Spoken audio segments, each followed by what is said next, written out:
Studio check. Frequencies check. We are live on air. You are listening to the In Fact Blessing the Airwaves. Take the journey into the world of sports, news, entertainment, while embracing the hottest beats on the planet. Rocking the mind, body, and with energy, electricity, and a splash of controversy.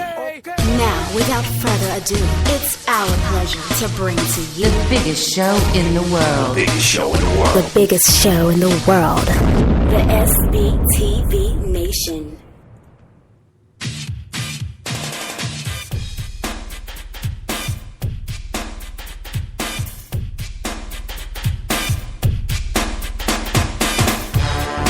SBTV Nation, it is about that time. Y'all know what I'm talking about. It's Monday morning. It's your boys. It's the hat. It's the dream. We are in the house, and we are going to talk about college basketball and everything else that is going on in the world. What's up, y'all? What's going on, Dream? How you feeling today? Great day yesterday, huh? Great day yesterday. Yep. This has been, you know what? This weekend for me, Off the hook. stellar. Off the hook. Absolutely, man. I took a little beating on Saturday. Saturday, but you know what? I mean, Friday and Sunday were absolutely outstanding, and you know what? It's been good. The hoop has been very good to me, Dream. I can't complain at all. Hoop's been solid. There's been some solid spots, some places you can see some things going on. We're seeing a little bit of push by certain teams trying to make sure they solidify their spot for the Big East, for the. I always want to say the Big East tournament. I don't know why. For the NCAA tournament, For the and big then we dance. see other teams that are on the edge that don't really belong on the edge. And Syracuse's little blowout yesterday, that I was all over. By the way, Yep. I don't know. That could have pushed them out of their hat. Yeah, probably. I mean, a 20-point loss. That's brutal. Dude, they got, I mean, that was, and I told you that Pitino would want to beat Boeheim. Yes, absolutely. Definitely a big blow to their chances of making the big dance, Dream. But you know what? They're 17-13 on the year. You know, you still got these Syracuses laying around. You guys still got these Michigan States. You got these storied programs that they always seem to sneak their way in. They do seem to sneak their way in, and like I said, there's a lot more attention to that now than there used to be, but there still is that little tight, good old boy system. It appears with NCAA sports, and certain universities seem to have a little bit of a, I don't know, a little bit of a get off the bubble clean card, Yeah, as you exactly. might want to say. So we will keep an eye on it moving forward. I just don't think, dude, I don't think Syracuse should get in. No, I don't think so either. There's going to be, I mean, yeah, you're going to have 32 division champs, or conference champions, I should say. And then, you know, I mean, you got another 32 spots left. Actually, it's going to be 36, considering the fact that they add 4 additional teams that play it out in the first round of the tournament. So it's going to be fun this year, Dream. It's going to be a lot fun, of fun. and while Syracuse is on their way out, open the door for Michigan State. Sure. Because Michigan State with the win yesterday, I believe as long as they win I think they got to win their next game too, Michigan State. Yep. And I think they're in. Well, it depends on what they do. And you know what? Get them a win in their conference tournament as well. Yeah, that's true. You know what I'm saying? If they could do that, then they're in pretty good shape there. So we'll see how it all ends up going down. But before we get into more college hoop, Dream, I don't know if you got a chance to watch the Oscars last night. The Oscars fail. Son, I did. Guys, if you don't know what happened at the Oscars last night, listen to this. They mixed everything up. Little crazy. For Best Picture. You're impossible. Come on. La La Land. There's a mistake. Moonlight, you guys won Best Picture. Moonlight won. Come on, this is not a joke. This is not a joke. I'm afraid they read the wrong thing. Oh, my God, dude. Wow. It's somewhere Steve Harvey is jumping up and down. How does that happen? Oh my gosh, I get it. I don't know how it happens, but now, I mean, after Steve Harvey first doing it with the pageant, and now this is Wow, unbelievable. Unbelievable how that all worked out. So, yeah, Steve Harvey is definitely doing jumping jacks right now. That's for sure. Definitely doing jumping jacks. Matter of fact, he's probably on the radio doing a day show. He's got to be looking. Scott Weaver just from Steve Harvey gave him the cards to read. He's probably talking about it as we speak. Right on, Dream. Exactly. So, anyway, moving on here. Let's have a conversation about what went down yesterday in college hoop. Like you said, Michigan State beats Wisconsin. Wisconsin sliding, Dream. Had no doubt Wisconsin is sliding. We talked about them this season, and we've talked about their inconsistency, inability to execute, and not being that good of a team. And it all came to fruition yesterday. I was all over the Michigan State game. It was another one of my plays solo in money line, which helped me out a lot because Cincinnati punched me in the face. Michigan State looked good. They're still a young team though. I mean, even if they get in the tournament, I don't see them going very far. Well, if you look at right now, you look at the Big Ten Conference, I mean, there are a lot of teams with 17 wins, 19 wins, 20 wins, 22 wins, 23 wins. You're going to get a lot of Big Ten teams, I believe, in this tournament. Agreed. A lot of them. Exactly. So looking at the rest of the landscape that what went down yesterday, Dream, Georgia Tech came close to beating Notre Dame yesterday. Georgia Tech came close to beating Notre Dame, but they didn't beat Notre Dame, and Notre Dame's still moving forward. Notre Dame should have. I felt that they should have emphatically put a stamp on that game a little bit more. Georgia Tech played tough, though. I got to give it to you. I watched a little bit of it, not a lot.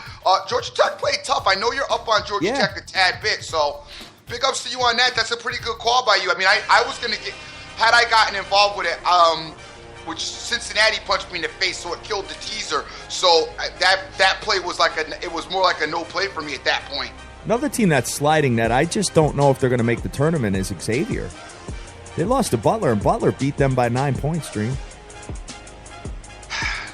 Well, Dan gave out Butler yesterday, and I don't know if Xavier makes it in either. What's their record? What's their wins for the season? 18-11. Right. Yeah, now. They may get in, Hat. I don't think so. No? I don't know. I mean, it's going to be tough. You got to remember something. There are a ton of teams with 18 wins. No, I do. No, you're right, but I think that they're going to get in. I think Xavier's going to make it in. Oh, man. I don't know. It's going to be tough. Which will be cool, though, because we'll have a good team to pick. We'll have a team to pick on. Some of these things we want to get in, though, by the way. Oh, right. You know what I mean? Well, so we know because they're going to get beaten that first round, and it'll be easy to call. I got an Oakland team. I got a team that's going to go in, and that's Oakland. Yeah, Oakland's going to go in. Good call by you yesterday as Ochi did their thing. They were excellent. See, the thing why I think Xavier gets in is because I don't know, Hag. You're right. They might not get in. I don't think they're going to get in. I mean, if they keep sliding like this. No, you're right. I mean, you got teams like Oakland, and you've also got Monmouth, Dream. 18-2 in MAAC play. They go into Iona and win that game. And I wasn't on the game, but that's my squad. Unbelievable. This team is good. They're doing their thing. Yeah, you might be right. You know what? You might be right. Xavier might not make it in. I'm looking at the Big East right now. You got Villanova, Butler, Creighton, Seton Hall, Providence. Xavier might be on the outside looking in. Xavier right now, though, is tied with Providence. So Xavier, if they could win their next two, and one of them is going to be against Marquette, Marquette's right with them as well. If Xavier wins their next two and beats Marquette and beats DePaul, I believe Xavier might leapfrog. Let's see who does Providence have left? It's going to be because they're tied right now. Xavier and Providence are tied right now. Okay. And I don't think both of them are going to get in. I think one or the other is going to get in. And hold on one second. I'm checking to see who Providence is left. Yeah, I mean, you got to look at conference play as well. Yeah, and in conference, yeah, you're right. So it's still. I don't know. Okay, we got to still look at it. Yeah, because you never know. I mean, one of these teams could go and win the Big East. Right. And they're definitely in. So, you know what? But as it sits right now, you're probably going to get very, very high odds for a team like that to make it into the tournament and, go pretty far. You know what I'm saying? Yep, right. So, anyway, the rest of it that went down yesterday, I mean, USC goes into Arizona State and loses in the pack. Didn't like the game. Talked to Scott Weaver about it. Yeah. Not Scott Weaver about it. I'm sorry, Rick Lopez. Yep. Talked to Rick Lopez about that game. It had prototypical. It was a spot that I just saw USC losing. I not that I was going to take Arizona State, but Arizona State's been a feisty team. You know, I've been watching that Pac-12 most of this season. Mm-hmm. They've been very feisty at home, and I kind of saw that happening, which is one of those prototypical games that they go in and lose, and that's what shortly went down. All right, and the Fighting Illini go into Nebraska and beat Nebraska heavily. Yeah, I thought Nebraska would win, but Fighting Illini took Nebraska's heart last night. Oh, big time, exactly. So, moving on here, Dream, I got something I want to talk about. Yes. All right, so I did a little homework last night. Just kind of, what I ended up doing was worked, 6 or 7 hours or whatever. So I gave myself time to kind of chill. Afterwards, I'd say about 3, 4 o'clock, I was done with the day. So I started doing a little homework on double-digit games where a team is giving another team 10 points or better. Okay? Then I started thinking about it a little bit. And basically, I have a couple of questions because you're a favorites guy. I know you absolutely love favorites, but you hate giving points. And I totally understand what that is. And you and I have been doing that for years now, probably Sure. forever. So I think about this, and I think about, first thing, I got a question for you and the nation. What do point spreads mean to players in professional sports or on the collegiate level? How many players do you think actually pay attention to the spreads? I would say 60%. 60%. So you got a 40% that don't care, right? If your numbers are accurate, okay? Right. And you got 60% that do care. So why would the 60% care, Dream? Okay, now you said pay attention. Oh, okay. Oh, okay, pay got it. attention Pay and attention. care is two Yep. different things. Okay, got it. Okay, I think they pay attention because I believe that they look at the team that they're playing and they say to themselves, because this is something that we used to do too. Oh, the media thinks that they're that much better than us, or the media thinks that we're that much better than them. Right. You understand what I'm saying? Uh-huh. So it's more of a incentive factor in predicting their opponent. Oh, understood. Okay. So I'm going to keep it as a 50-50. Okay. Because you know what? I mean, realistically, I'm sure they're reading the newspapers or looking online and stuff like that and saying, oh, wow, the odds makers think we're going to win this game big, or the odds makers think we don't have a chance. Right. Now, if you think about that, let's talk about the 50% that actually pay attention to it. Now, the ones that are favored, let's say you got a team that's a 17-point favorite, okay? They're favored, so they're like, oh, cool. So we're going to go out and murder this team. That's what everybody thinks, right? Right. So then you got the underdog that's getting 17. Don't you think that it pisses them off and makes them care a little bit more than the opposing team as a favorite? Definitely, and I was gonna say that because I was gonna say there's more emphasis on the underdog, because not only do you have the players on the team that pays attention, it's part of the coaching staff's speech. Right. It's an incentive maker for the coaching staff to come in and say, hey, they think such and such is 20 points better than you, or 18 points better than you, whatever. They're going to murder you. They're going to murder you. So if anything, it fuels the dog. Sure. Right? Okay. So now let's get into the coaches. How many coaches do you think pay attention to the spreads? I would say 80% of them. 80%? Really? Yeah. Wow. That's pretty interesting. I don't think it's that many. I think it's 50-50, to be honest with you. For what? What are you paying attention to a point spread for? Because it's a once again, same reason, and it's part of your homework, and it's part of how you prepare for the other team. Okay. It's one more stat, one more caveat to put in your cup of tea. Plus, it's part of your coaching mechanism. Hey, listen, especially for an underdog, on the road, we're going into such and such. Not only we know they're a tough team, but the general public is thinking that this team is 20 points better than us. We know we're a lot better than that. So I do think that the coaches have plus. You've probably got that one guy on the staff who doesn't have as much to prepare for as the other coaches. That's just one more thing in his cup of tea that he takes care of. So psychologically, the people that are the players and coaches that are paying attention to the spreads, you would have to think of that percentage that most of the positive stuff would come out of the underdog getting fueled versus a favorite taking them lightly. Sure. Right? Yep. 100%. That's my opinion too. I'm 100% with you on that. So now you go into basically. I used to be a coach, and I coached, obviously youth football. And when my team was up large, right, when we had an inferior team, that would be the time where I would try new stuff. That would be the time where I'd get all the scrubs in. That would be the time where I would take my foot off the gas. Like if we have a let's say a 24-point lead, okay? Now obviously there's no spreads in youth football. I'm just using this as an example from a coaching standpoint. So at that point, let's say you have a coach that's up 24 points and there's a 22-point spread at the end of a basketball game, okay? What's the point of keeping all your starters in, keeping your foot on the gas, and beating them by 30? Where's your incentive there? Especially if you're going into a big game, your next game, or a tournament, or something that means something. Like a rival or something like that. Right. Like, why would you risk injuring your players to win a game by 30? Well, you really don't. However, the issue is that we don't see a lot of teams take their starters out.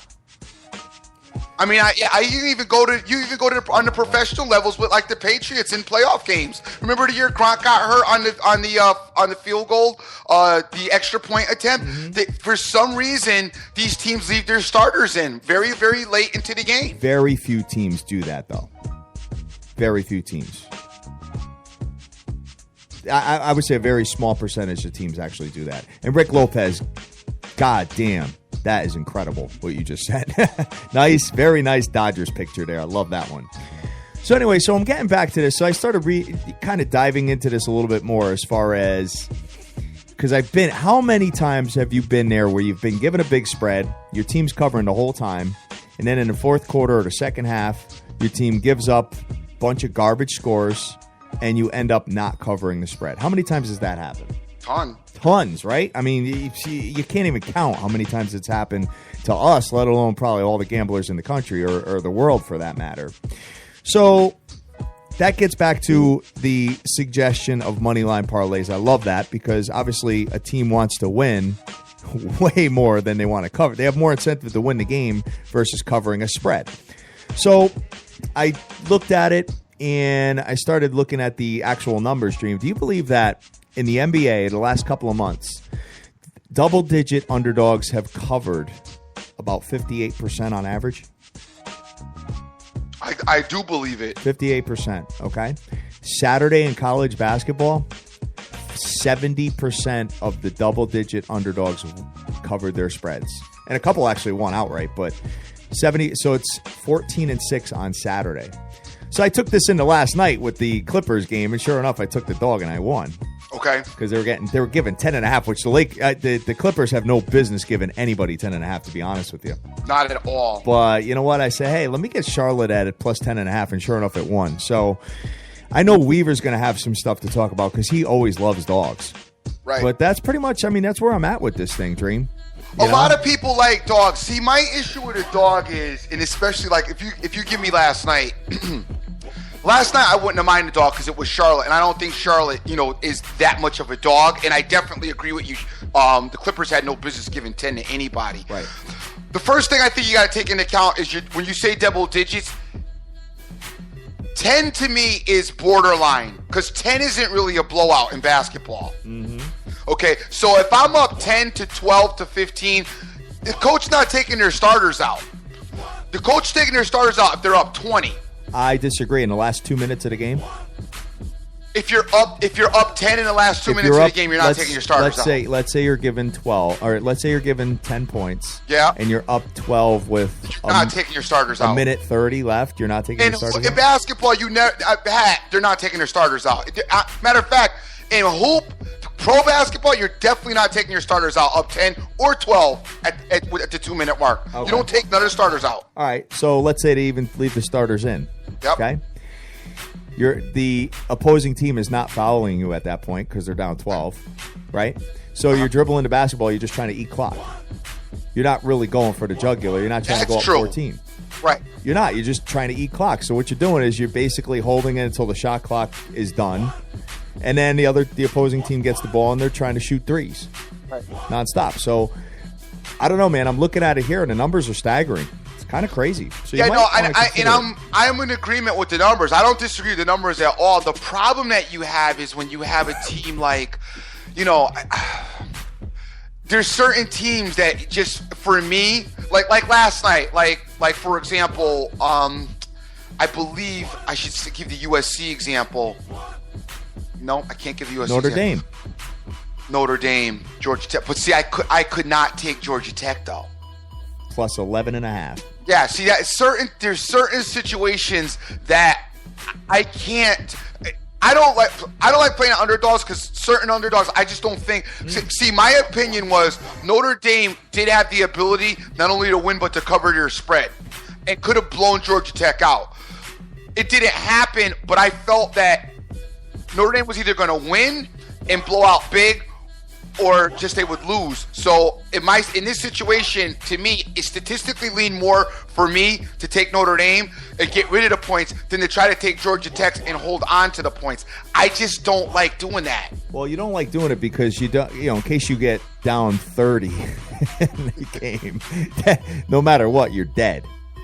No matter what. I think with basketball, though, I think I agree with you. With basketball, you probably have a better opportunity with basketball than you do with other sports if you're getting that double-digit lead as a dog. Mm-hmm. I think I do agree with you about basketball working better with the double-digit lead with as opposed to in any other sports. Well, the only other sport we'd be talking about probably would be football anyway. Yeah, right. But, I think I agree with that. Yeah, definitely. So, looking at it here, Dream, when you're 14-6 on a Saturday, right, taking all double-digit underdogs, that's 70%. Hey, those are the numbers you dream about. Those are the numbers that you want to hit. But you were going to have to take some really ugly teams too, though. Well, like BYU?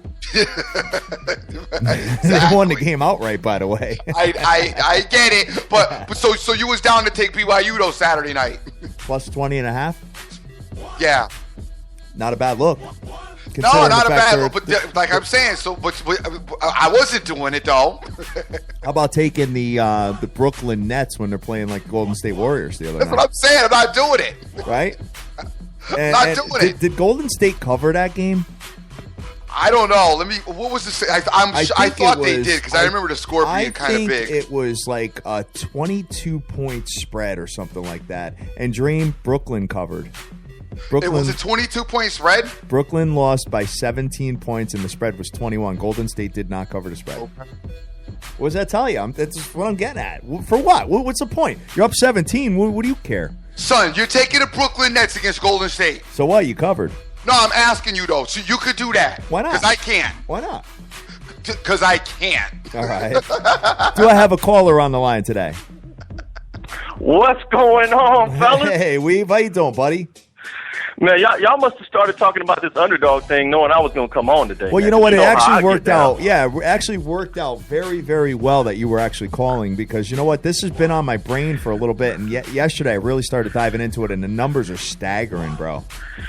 Hey, ask your boy to dream what I sent him yesterday and how it came out as far as the plays I gave him. How'd it go, Dream? Yeah, he did well. He did 8-1 yesterday. He did well. He had a nice. It was a nice little package. A couple of big plays. Memphis Tigers. He took them on the money line. Also Michigan State. We were on that together on the money line. Did well. Did very well. Hey, I gave him all underdogs except for 2 unders yesterday. So it fits in right where you're talking about. Yeah. Did you take the under in the Denver Nuggets and Grizzlies game? No, but I told Dream, I was like, hat was on that one. Yeah, he did give that was a nice call. You know what it is? Looking at the Grizzlies play, it's like watching Virginia in college. I mean, it's like watching paint dry on a wall. It's brutal to watch, and they're so sluggish and so like, dude. And then they play defense, so I was like, let me take a shot. Why not? And sure enough, I mean, that went way under. They scored a lot of points in the fourth quarter. I tell you, some of these totals have one of my guys that has been one of my mentors in this capping game for a while. He hit me up yesterday, and there were 2 games where there was a 5-point move on the over. One of them was the game I sent. Well, actually, both of them I sent Dream. I sent the under in Nebraska and Illinois. That line moved 5 points to the over, came in under. And then the other one was in the MAC, that Fairfield game, 5 points to the over. It cleared it by 30 points. So it seems like a lot of these lines are so sharp now. If you see a 5-point move on something, you almost got to go the other way. Really? See, I don't play the line movements. I really don't. I mean, I'm aware of it, but I don't play it. I don't, because I've seen it go the opposite way several times. It's almost like a 50-50, to be honest with you, that I've seen personally. But, yeah, maybe you're seeing something I don't. Yeah, the other thing about your double-digit dogs, I would not lay double digits right now in college basketball, man, especially coming up to tournament time. I've been seeing that for the last couple of weeks, man. These teams aren't covering these double digits. I mean, hell, Gonzaga lost outright as a 21-point favorite. Yeah, right. So, I mean, laying double digits right now in basketball, man, it's hard to do. But, I mean, everybody has different styles. And I think for me, the reason I'm such a big dog player is, you know, where I really started out was in baseball. And baseball really is the most profitable sport out there because even the worst team's going to win 70 games. Mm-hmm. So that kind of transcended into looking at underdogs in other sports for me. Yeah, right. Right, exactly. And you know what? You get 162 games. So, I mean, you're going to get, you know, these high-powered teams like the Cubbies or even, you know, the Blue Jays or the Rangers who are, like, heavily favored are just going to take their foot off the gas one day because they're just tired. Oh, absolutely. So, I mean, and Dream, I heard, did I hear Dream say he was doing his homework in baseball this year? Did I hear that correctly the other day? Yeah, we're going to step up the baseball game a little bit this year as far as I'm getting involved with the daily fantasy. I didn't necessarily say I was going to do homework, but I am getting involved with the daily fantasy this year. In years past when I did fantasy, my baseball acumen was a little bit better than the last few years, so I do got to work on that a little bit. Oh, so you must have been the guy that when I reached out to Dr. Dizzle about the league, he said, man, I got a couple guys in here. It's just free money. He must have been talking about you. Free money. Oh, yeah. I love Dr. He said, we got a couple guys just contributing money to the pot, so if you want to get in, man. I love Dr. Diz talking about free money and didn't win his own league. Right on. Exactly. Cat's got to fall back with the smack talk. Yes. All right. So, you know what? Hey, why don't we pull up what's going on tonight and have a conversation about, start off with college basketball. Because we only got a little bit of time left here, guys. That's it before the conference tournaments and then the big dance. So we've taken a look at the card here. Do you see anything that's kind of sticking out at you today? I tell you a game I absolutely love, but there are a couple people on it that I don't like. I love Virginia tonight, man. You love Virginia? Wow, over North. Oh my God. Oh, we've just train wrecked. I love Virginia tonight. Here's the thing, man. It's all about public perception, man. Everybody's looking at North Carolina as a Final Four team. They're coming in hot. Because they are.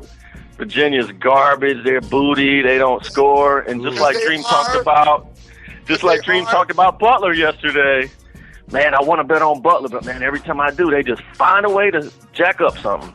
Right. I think North Carolina finds a way to lose tonight. Oh, by the way, Dr. Dizzle was 9 out of 10 in the league. plug in free money. Oh wow! Maybe he just didn't want to tell me he was one of the free contributors. Let me back up. Well, that's almost like how you were in our fantasy football Dream. Because stop! You guys were in last place, man. When I was not victorious. Ever in last place. Stop!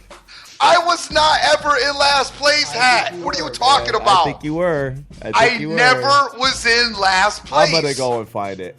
Go and find it. Hat said you the tortoise in the hair, but you the tortoise in the ring. First of all, I never did daily fantasy before until Hat decides to do it week 13 of the season with his brilliance. And then finally I get involved. The first week I did better than they did.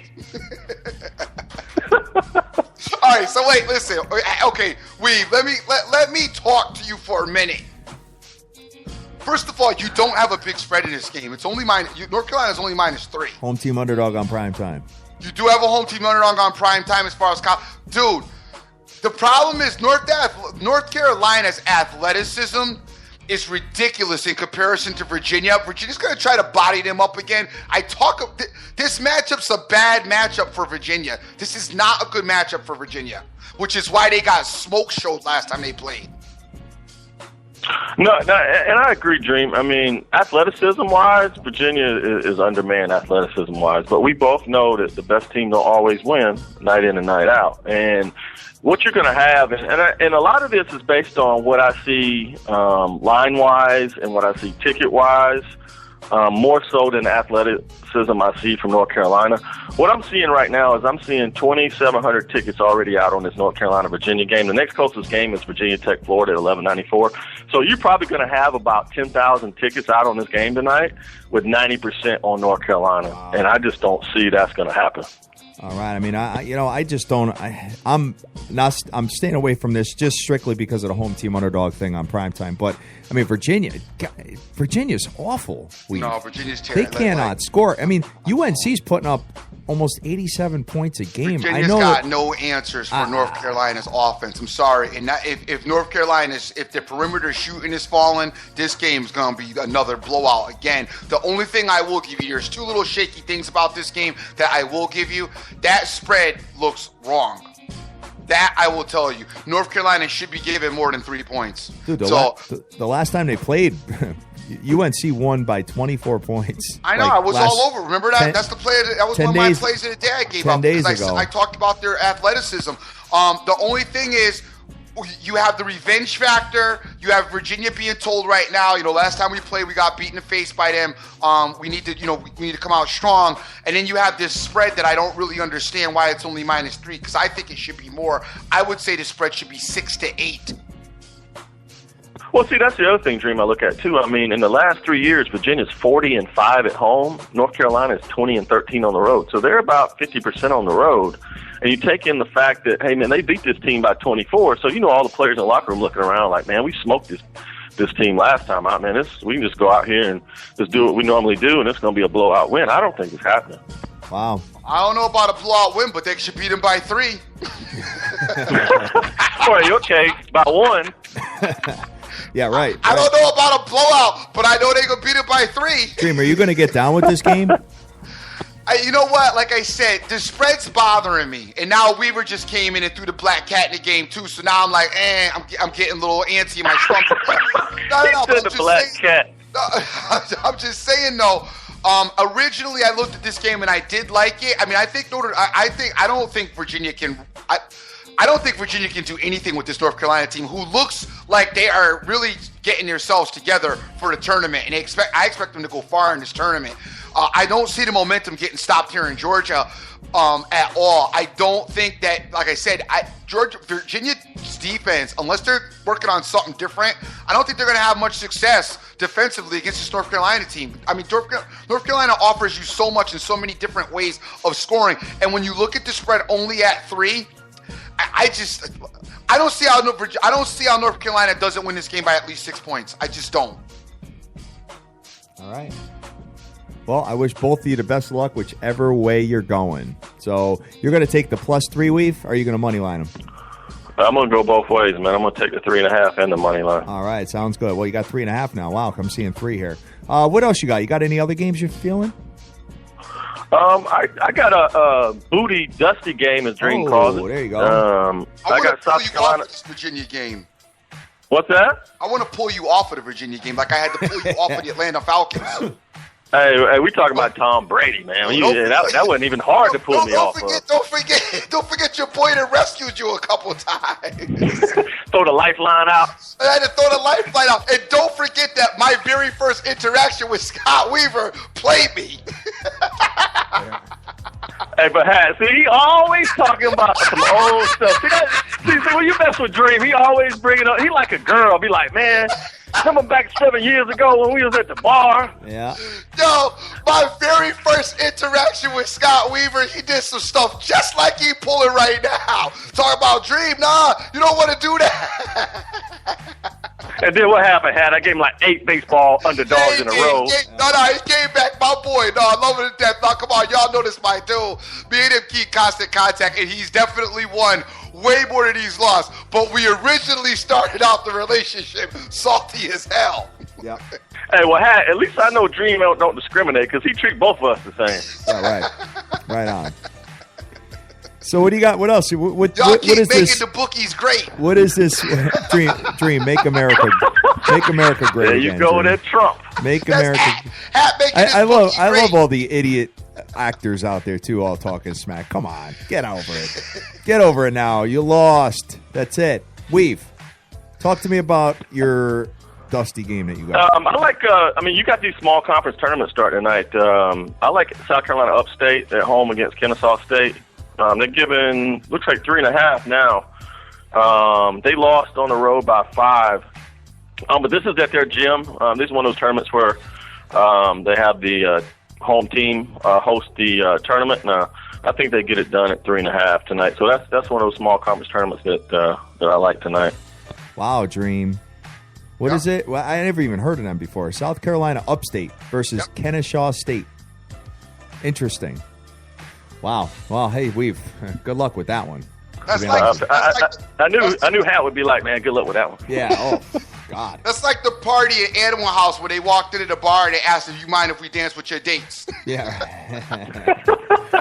All right. Hey, Dream, talk to me about the Miami Hurricanes tonight at the Virginia Tech Hokies. What's your thoughts on that game? That's a very interesting game. My issue with Miami, and even though it got a lot better towards the end of this season, Miami has not been good on the road this season at all. Miami's got to be feeling themselves after beating Duke, so you're worried about the letdown spot for them because they were really up for Duke, beat Duke on Saturday, and now go on the road to Virginia Tech. I'm not the biggest fan of this Virginia Tech team, but my co-host here likes this team. I do. You know what? But I don't like this game at all. I think these teams are like mirror images of each other, to be honest with you. I somewhat agree with that. I'm nowhere near that one. I don't really – there's not a lot that I'm in love with tonight, to be honest with you, as far as college hoop is concerned. I tell you, one thing to look at with this Virginia Tech game is you got Miami coming off a win against Duke, which was their senior day because their last 2 games are away. So you had the senior day element combined with Duke coming in. Big win, 55-50. Now you got Virginia Tech, which is a sandwich game because the last game of the season, you got your rival Florida State at Florida State coming up. So you got the letdown factor of the Duke win. You got a sandwich game with Virginia Tech because you got your rival on deck. The spread is only -1 for Virginia Tech, who I don't think they've only lost but 1 game at home this year, I believe. Let me look here. 15-2 at home, brother. Yeah, so I think Virginia Tech's a good spot in this game. Wow. Interesting, Dream. I don't know. Dude, this one bothers the hell out of me. This one, you take a coin out of your pocket, flip it, and figure out who you want. I'm Miami's just so inconsistent though this season. Like it's like they're still trying to find themselves offensively. Defensively, they seem to have their defensive prowess together. You know,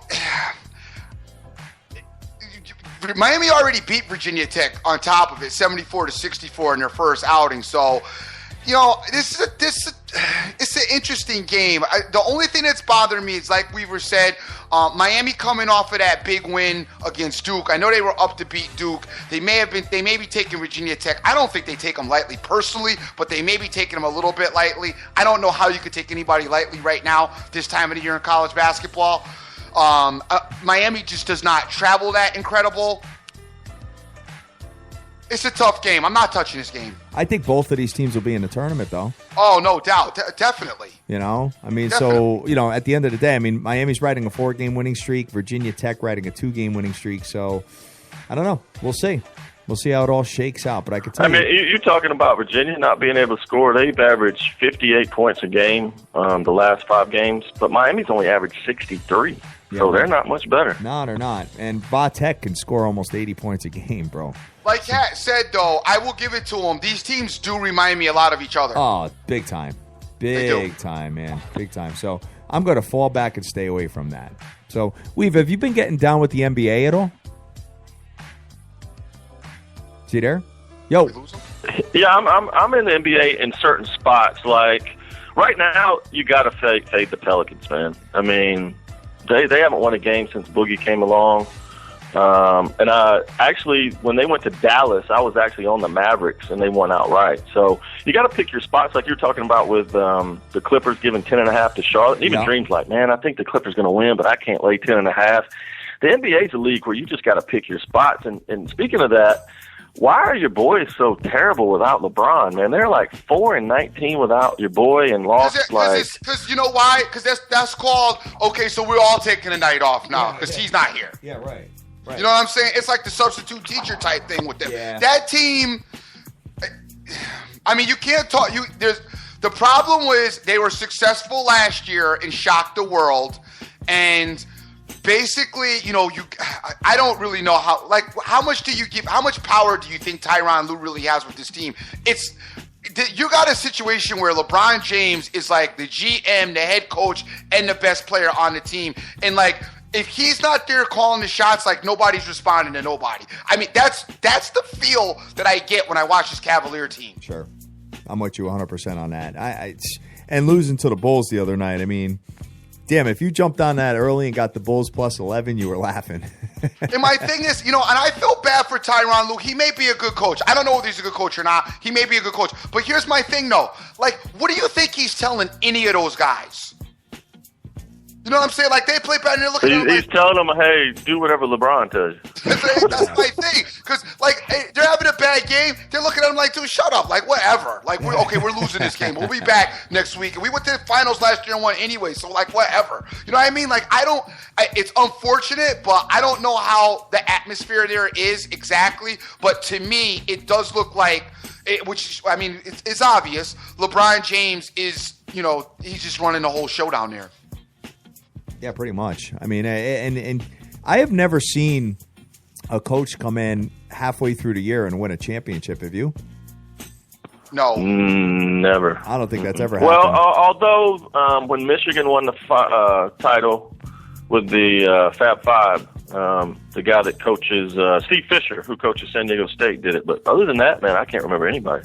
Yeah, right, exactly. So, looking at the rest of the NBA card, I don't see a lot. I mean, there's go get the Sixers tonight. They're double digit at home. You know what? Just the Warriors. You know what? There's a very good. What's the line? It's so high they ain't even put it out yet.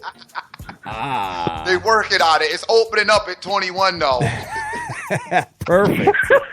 I'm down. I'm gonna get some. I'm going to get some of that, and I'm going to get some of the Pacers plus 10 tonight. There we go. Dude, is there a more dysfunctional organization than the Sixers right now? Well, you got the Knicks, but Jesus. Well, they almost beat the Knickerbockers the other night. No, the Knicks are definitely more dysfunctional than the 76ers. And by the way, the Chicago Bulls is running neck and neck, too. Yeah, right, exactly. Exactly. And the Sacramento Kings ain't all that sane either. Yeah. Hey, by the way, there's a lot of basketball teams with some dysfunction happening right now, trying to get it together. Mm-hmm. Yep. Hey, your boy Vladdy's on the clock. He said we will be in a better position in 2 years, or I'll quit. So the stopwatch has started on that one. Yeah, they won't be in Sacramento though.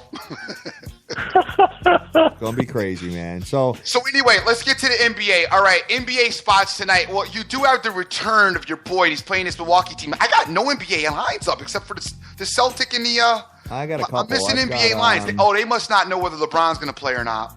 Yeah, he was sick. I know that. Okay, that's what's up with that. All right. Yeah, but there's a couple of other ones like Golden State Philly's not up yet, and Toronto New York's not up yet either. Right. I wonder what's up. Not Lowry might be questionable.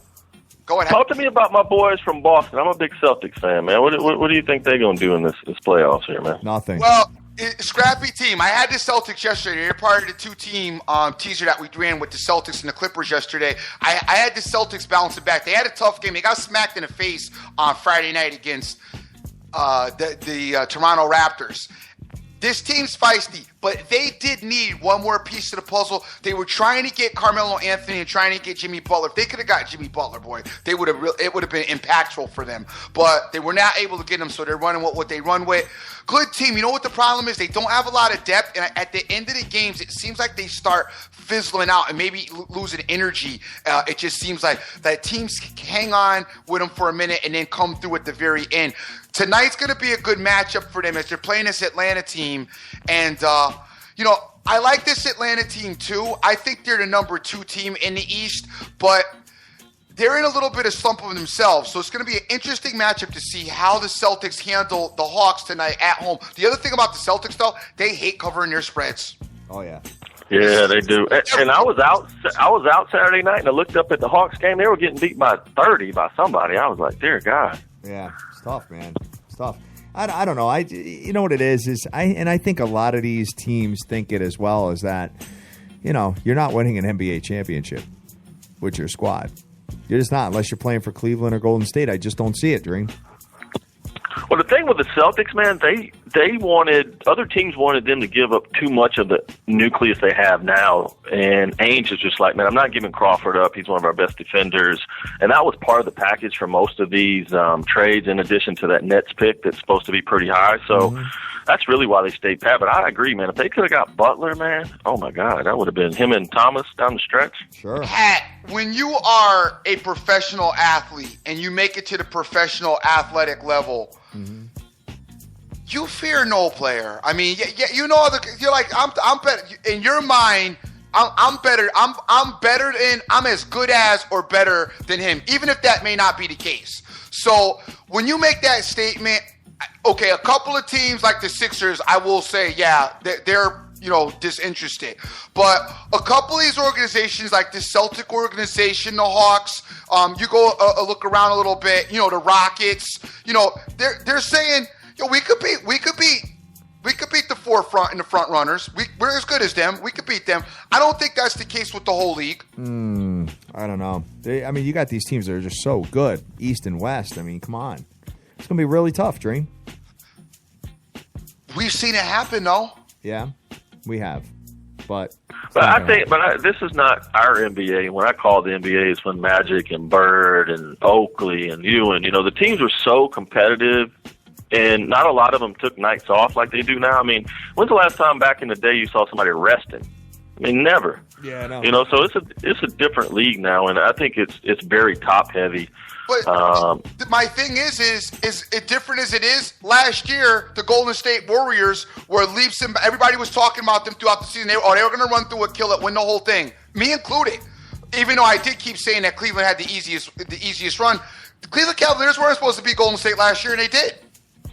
No, I agree. Up 3-1, you're not supposed to win. I agree. No, if not even up 3-1 from the beginning of this. I mean, from when you think about it and what Cleveland did last year. Dr. Dan has responded now. What Cleveland did last year, the Golden State Warriors, best regular season record. They were tearing everything out the frame. Everybody thought that they would kill Cleveland. So. Once again, like I said, that was an upset right there, Hat. So none of these teams are giving up saying, I don't think your top 6 teams in the NBA on the East and on the West, they all think that they have a viable shot to win, even though the public perception and our perception may be, the Golden State Warriors are leaps and bounds better than everybody. Because the Spurs ain't scared of Golden State. Yeah, I know. Oh, yeah, I guess you got the Spurs. You can mix them in there. And Houston's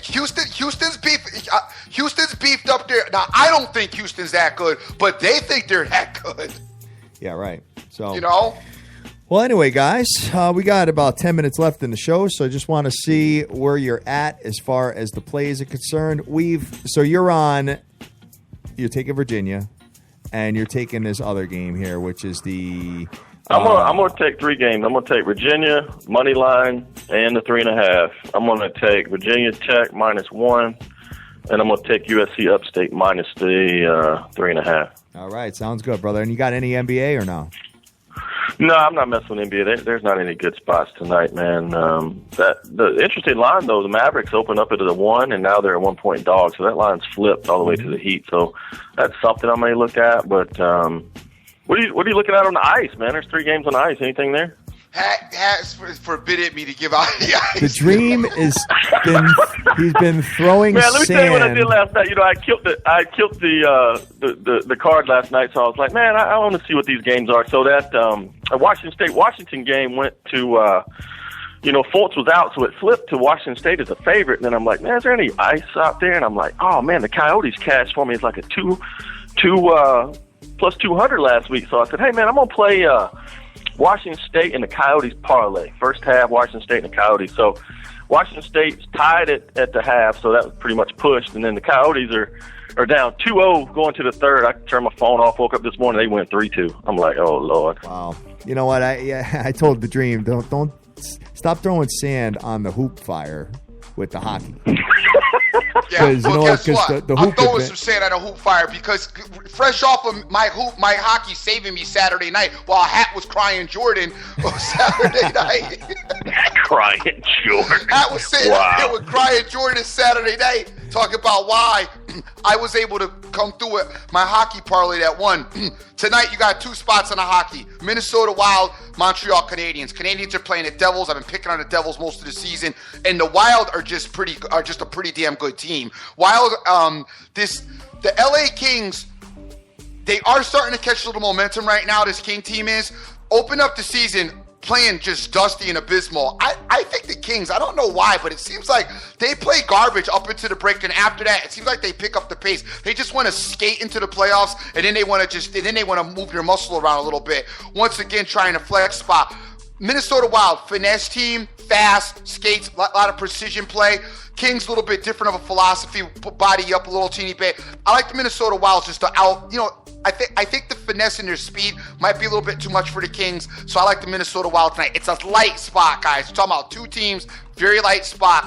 Wild Canadiens, moneyline parlay, light spot. All right. Hey, Dream, talk to me about something. So I've heard you on the show talk about how horrid the New Jersey Devils are. And yep. I just pulled up the line. The Devils at home tonight against looks like the Canadiens. Yep. That line open at New Jersey minus 155. Right. Now the line is Montreal minus 120. That's a 75-cent swing. What's that about? What's that about? Somebody was drinking. Yeah, right.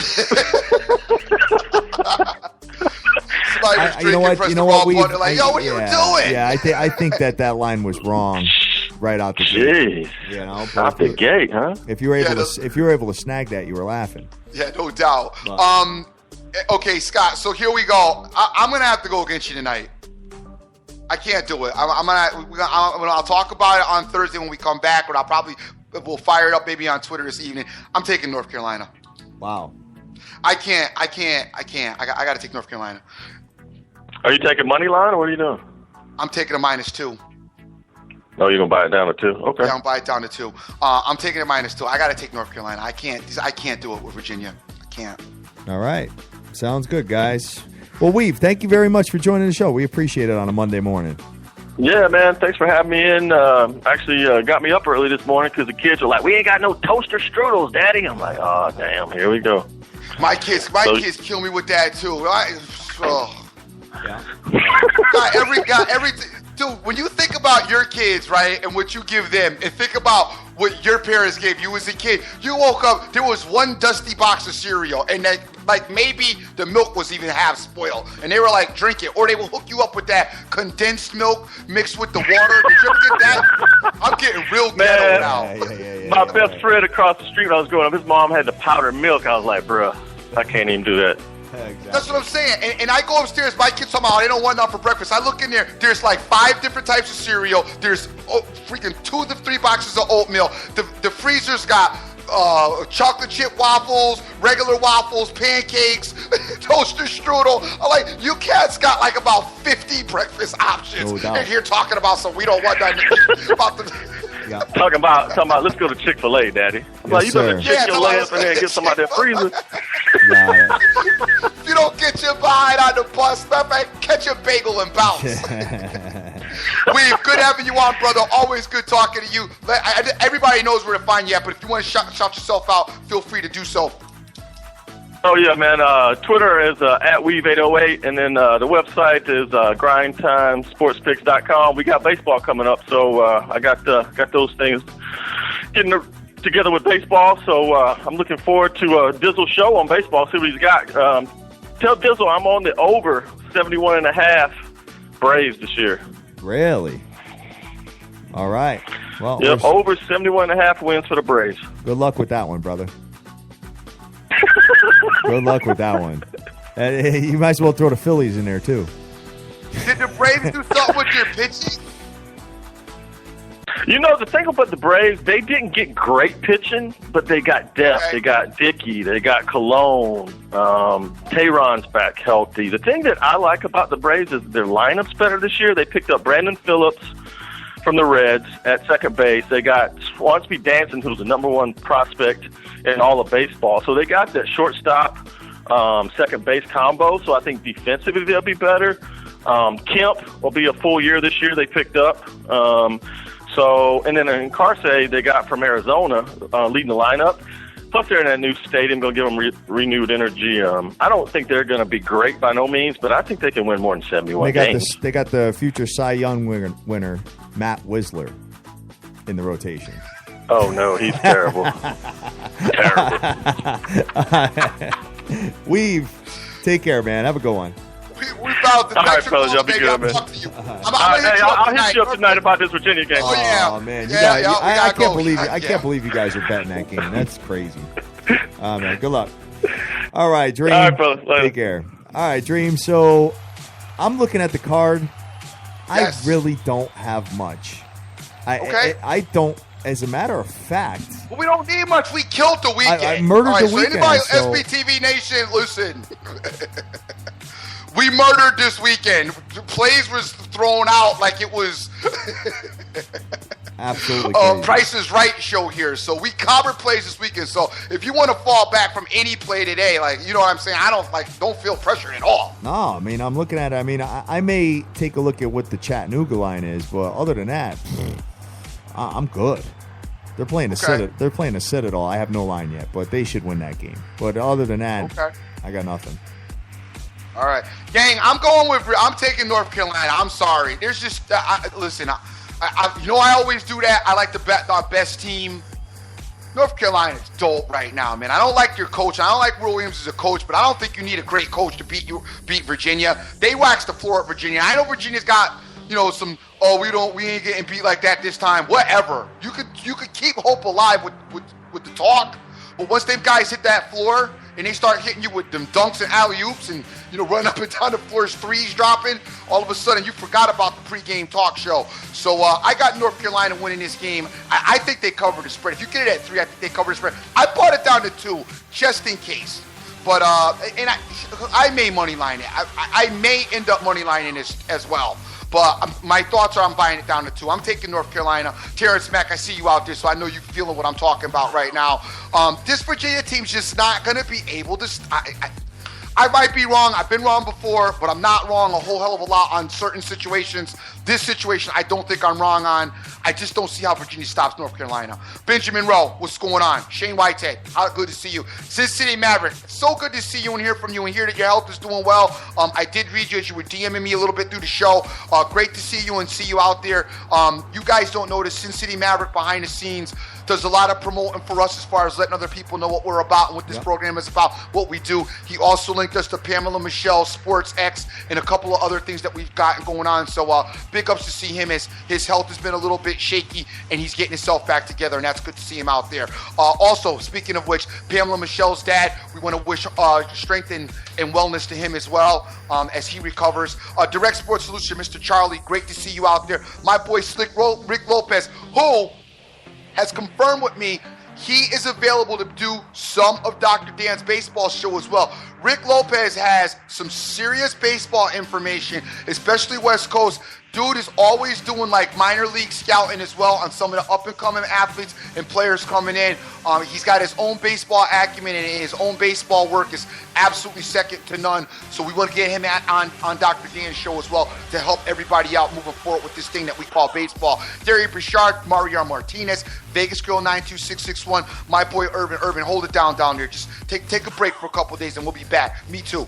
JC is in the house. Stoopy Bets, Woosh, GG, and so many more. I want to thank Mr. Weaver for coming in and being a additive to the show as well. And thank you, Big Boy, for retweeting as well. I'm the Dream. Always remember who you're with. Make the most of each and every day, as you cannot get this time back. That's right, guys. And you know what? It's Monday, and it's time to grab the world by the balls. A brand new week. Go out